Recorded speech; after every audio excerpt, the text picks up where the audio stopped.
देखिए दोस्तों, मेरा छोटे भाई का दुकान का शटर का स्प्रिंग टूट गया है। तो बनाने के लिए आए हैं। विपिन आया है। विपिन हाई करो। और ये वसीम भाई इधर थोड़ा दिखा देना अपना फेस। हाँ, वसीम भाई बहुत मेहनत कर रहे हैं भाई। और ये स्प्रिंग है, देखिए यही स्प्रिंग टूट गया है जिसके कारण दिक्कत हुआ है। और भाई लोग मेहनत कर रहे हैं थोड़ा, दुकान का शटर टूट गया इसके लिए। तो कभी कभी कुछ चीज़ें नहीं सोचते फिर भी हो जाता है, जैसे कि मेरा शटर टूट गया और फालतू का नहीं, मतलब लग गया जो लगना था।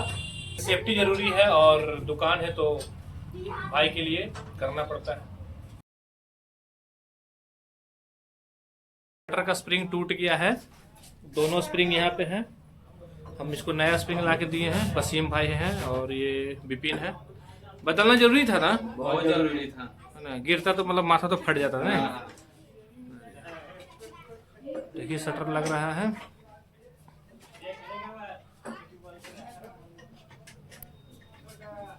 दोनों अब 3-4 साल तो निश्चिंत हो जाएंगे, है ना। हाँ, इसके लिए कोई प्रॉब्लम नहीं। तो अगर वीडियो अच्छा लगा तो लाइक कीजिएगा और सब्सक्राइब कीजिएगा और बने रहिए।